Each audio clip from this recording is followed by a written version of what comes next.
Hello everyone and welcome back to your piano lesson. If you are here for the first time, I am Gianluca Fronda, pianist, composer, piano and composition teacher. If you want to discover interesting facts about me, you can watch the introduction video of the channel. I'm leaving the link below in the description, where you will find also the link for my artistic channel in case you are interested in original music and covers. Going back to the Piano Lessons to Go channel, don't forget to subscribe and to share also with your friends if there is anybody that is interested in piano music. Let me know also about yourself when you started studying, your experience. Now time to go to our lesson. Today, confirming the birthday mood, as you can see, I'm going to talk about Minuet and Trio by Franz Schubert, the A3 piece of the grade 4 piano exam pieces, still the 2021-2022. I want to talk about this one because I discovered recently that ABRSM has accepted to extend the use of this syllabus of the 2021-22 for one more year, and I'm going to help some of my students and obviously those that are interested in it.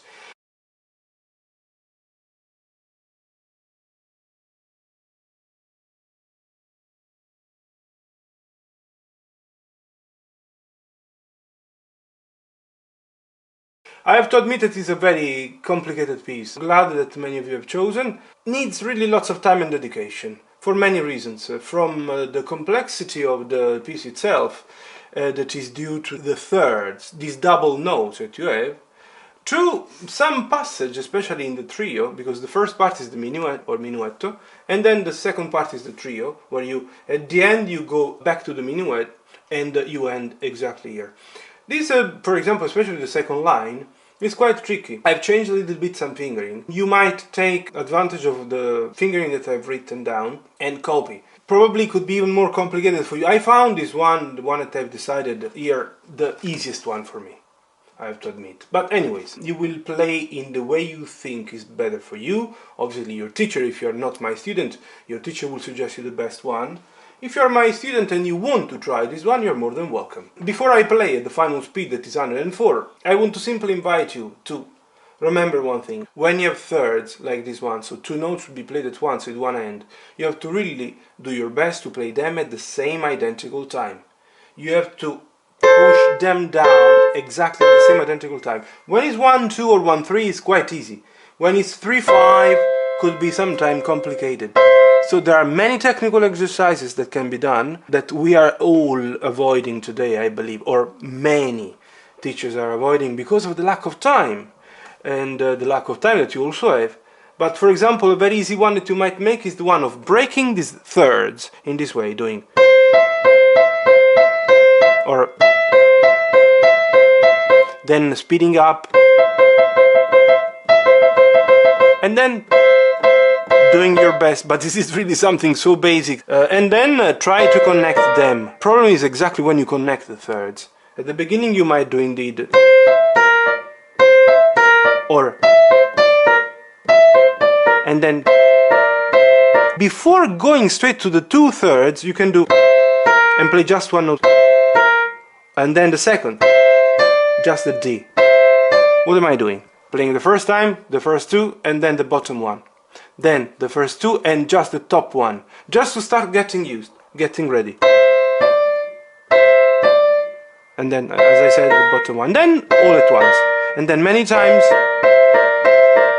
Then you can generate an exercise simply using these two and reiterating the amount. In this way, if you generate a block of 4, you can even multiply by 4, and you can have 16 notes in this way, doing. So 1, 2, 3, 4, 1, 2, 3, 4, 1, 2, 3, 4, 1, 2, 3, 4, and then you can apply the rhythmic variation, same as I have suggested in the past in some of my tutorials. If you are interested in discovering the rhythmic variation, simply let me know by commenting and I will be happy to help you. The rhythmic variations are technical exercises that are simply taking you to transform the rhythm of the passage. By changing the rhythm, you are improving the finger strength and the strength of the passage itself. For example, the first one is the one that is dotted quaver and semiquaver. What do I mean? That you transform the first note in a dotted quaver and the second one in a semiquaver. In this way. like 1, 2, 3, 4, 1, 2, 3, 4, 1, 2, 3, 4, 1, 2, 3, 4. I'm counting the semiquavers hidden. 1, 2, 3, 4, 1, 2, 3, 4, 1, 2, 3, 4, 1, 2, 3, 4, and so on. And then you do the inversion. But I keep repeating, it would be too long if I have to add also in this video the explanation of the rhythmic variations. Ask me in case you need it. Mind indeed these double notes, try to hold down the bottom one as much as you can. Mind also the slurs. I really like to emphasize the phrasing in the way it's printed down, because I know that is possible. In the second part I keep repeating, try to see if you like my idea of my new fingering. I found a little bit tricky second year, third. Since we are ending one slur, I said why not? It's definitely possible. We can shift and block the hand and do in this way. So after you complete bar 20 doing, you move 5, and then instead of playing the B with the second, the natural B, I do you do 5, 4, 3, 2, and then 3. Why also here is possible the 3 instead of 1? Because one slur is ending, one block of 4 note slur is ending. So you can use the third, and I do. Ti-dan da da da dan dan da, ti-dam pam pam pa da da da da. This is my way of playing the right hand. I play it again from the beginning of the second line, second page. Look.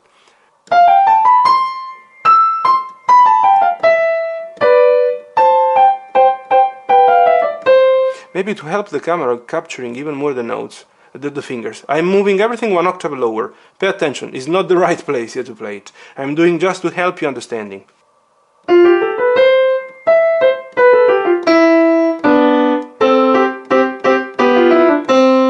I repeat, don't get me wrong, I simply moved everything 1 octave lower just to help the camera capturing properly the fingers, but it's all here, in this octave. I changed also a little bit the left hand. I didn't like the idea of 2-4 here, and here of 2-5 and 4. I did 3-5, then 1-2, then 3-4, and changing also finger on the same identical note, something that is overdone in classical music when you repeat the same identical note, to empower the brightness of the note. And look how it will sound the left hand in this way.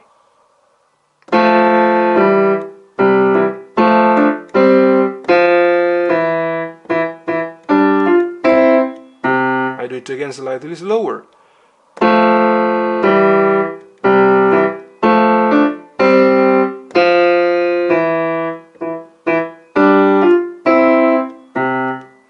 The other ones have been respected. I haven't changed anything, maybe just a little bit here, but it's not relevant.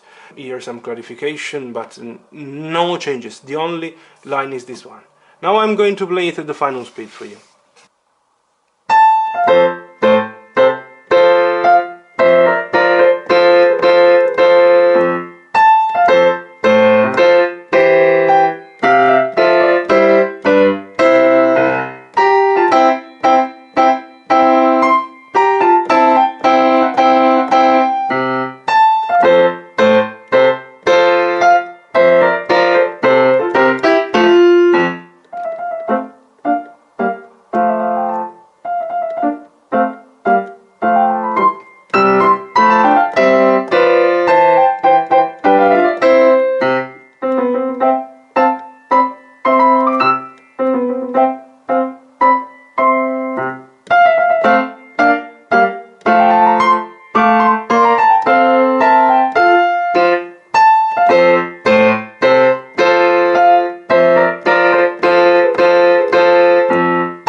So this is Minuet and Trio by Schubert, played at the final speed.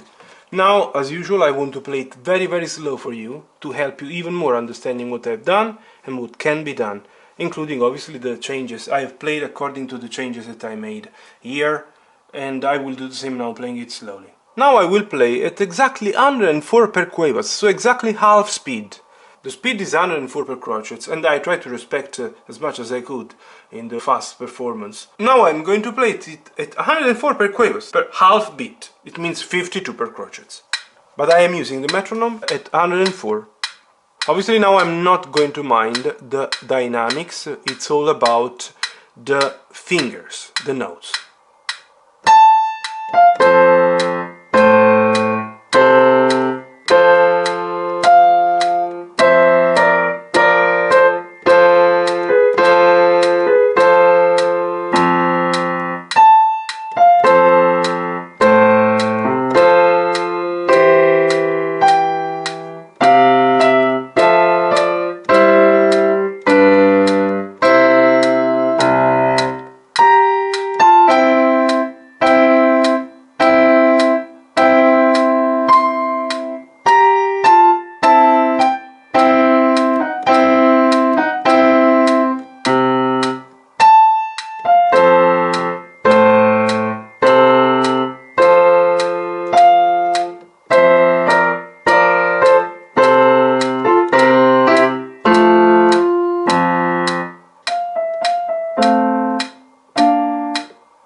Sometime you might have noticed probably some slightly different finger. For example, here I've used probably the second instead of the third, but it's fine. Even if you use the second, it's okay, because then it's important that you get to the C with either the fourth or the fifth, and then you jump to the F and then the G.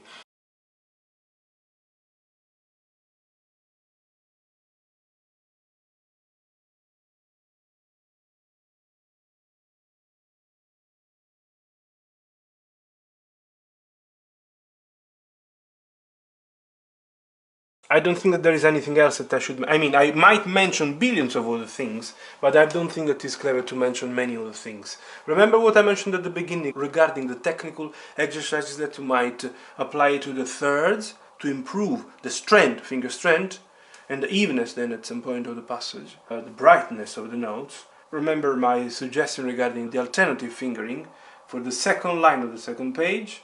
I invite you to really study with lots of care and attention.